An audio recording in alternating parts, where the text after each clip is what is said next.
यदि आप भी अंग्रेजी पढ़ना चाहते हो तो आज के इस वीडियो में हम आपको बेसिक टू एडवांस अंग्रेजी पढ़ाने वाले हैं। देखिए बच्चों, आपको अंग्रेजी पढ़ने नहीं आता, इसके दो सबसे बड़ी कारण होता है।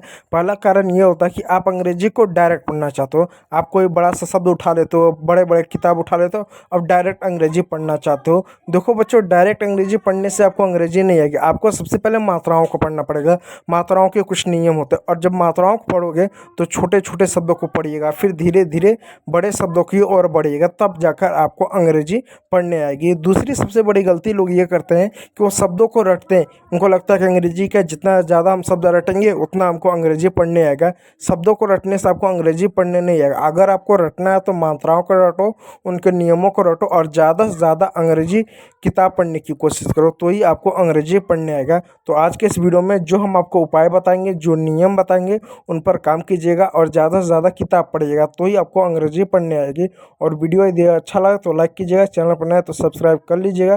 तो चलिए क्लास को स्टार्ट करते हैं। Let start the video. चलिए पहले बच्चों, आज के क्लास को स्टार्ट करते हैं। आज के इस वीडियो में हम जो है अंग्रेजी पढ़ना सीखने वाले हैं।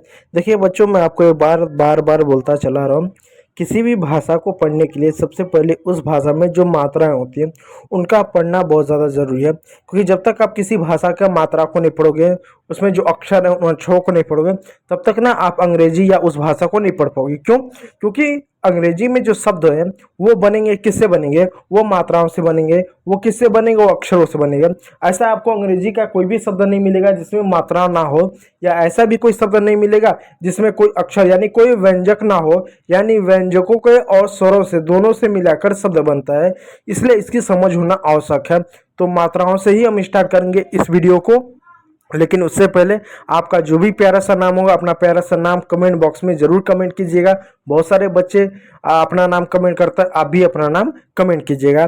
तो आज के इस वीडियो में हम जो है अंग्रेजी की जो एक ही मात्रा होती है उसकी मात्रा को पढ़ने वाले हैं। क्या आखिर एक ही मात्रा को कैसे पढ़ेंगे?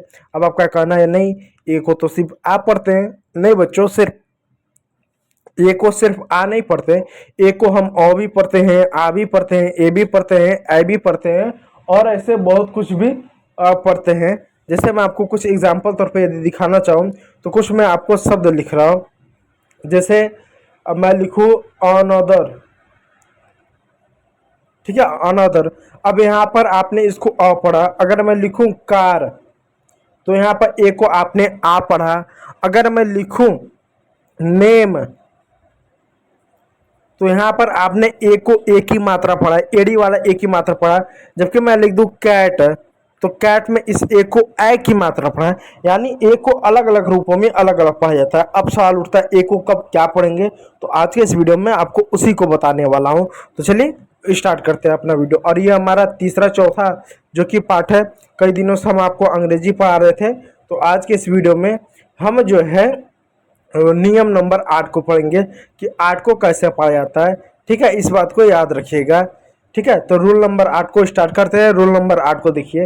रूल नंबर 8 हमको ये कहता है, जब किसी वर्ड में ए के बाद आर ई हो तो ए का उच्चारण ए के रूप में किया जाता है। ए के रूप में किया, किसके रूप में? ए प्लस अ के रूप में किया जाता है।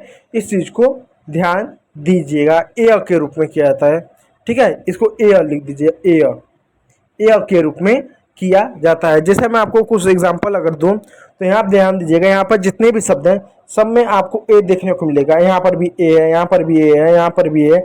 ऐसा आपको कोई शब्द नहीं मिलेगा जहाँ पर ए आपको देखने को ना मिले। और उसके बाद देखिएगा, या तो उसके बाद देखिएगा आपको आर ई देखने को मिलेगा। ए के बाद आर ई, ए के बाद आर ई, ए के बाद आर ई, ए के बाद आर ई, ए के बाद आर ई, और ए के बाद आर ई, और यहाँ पर भी ए के बाद आर ई। यानी किसी भी शब्द में ए के बाद आर ई देखने को मिल जाए तो आप उसका उच्चारण किसके रूप में करेंगे? ए के रूप में करेंगे। कैसे करेंगे?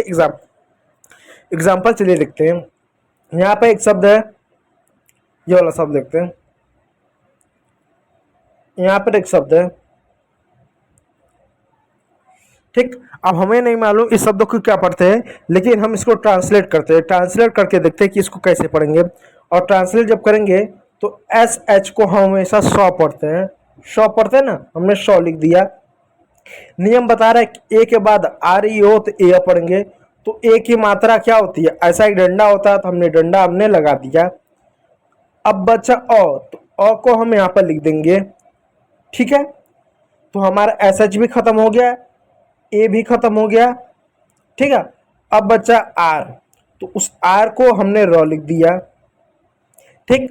और बच गया ई को कुछ नहीं लिखेंगे, क्यों? क्योंकि अंग्रेजी का नियम है, जब भी किसी भी शब्द के अंत में ई आता है तो ई को नहीं पढ़ते हैं, ई हमेशा साइलेंट होता है।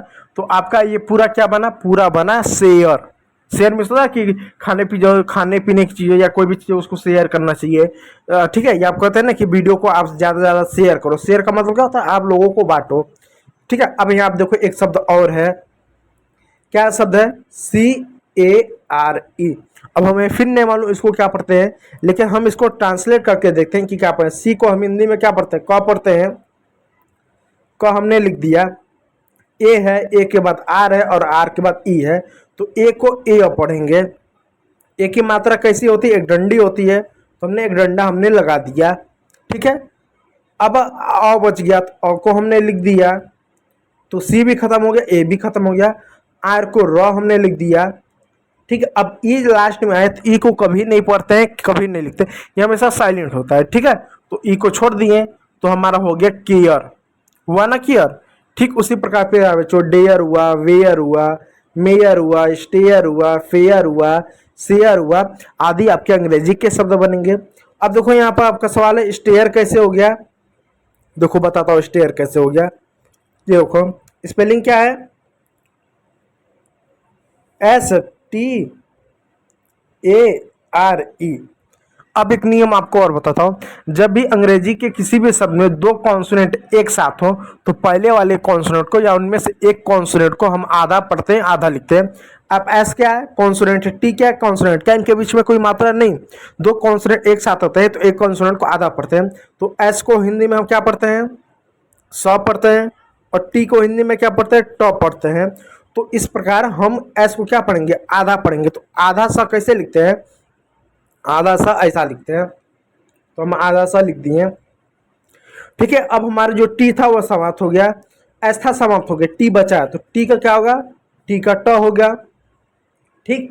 अब ARE आया, तो ए को हम ए की मात्रा लगा देंगे, किस पे लगाएंगे? टी पर लगाएंगे, लगा दिए। अब और लिख दिए, इससे क्या हुआ? हमारा ए भी खत्म हो गया, बचा आर, तो आर का हमने आर लिख दिया, आर भी खत्म हो गया। अब ई को साइलेंट है, ई को पढ़ते नहीं, लिखते नहीं है, तो हमारा हो गया स्टेयर। क्या हुआ? हमारा हो गया स्टेयर। तो इसी प्रकार ये नियम काम करता है कि जब किसी भी शब्द में आपको ए के बाद आर ही मिले, तो आप उसका उच्चारण ए के रूप में करेंगे, ए प्लस अ के रूप में आप करेंगे। उम्मीद करूंगा वीडियो अच्छा लगा हो। यदि अच्छा लगा तो लाइक कीजिएगा, चैनल पर नया तो सब्सक्राइब जरूर कीजिएगा। वीडियो देखने के लिए बहुत बहुत धन्यवाद।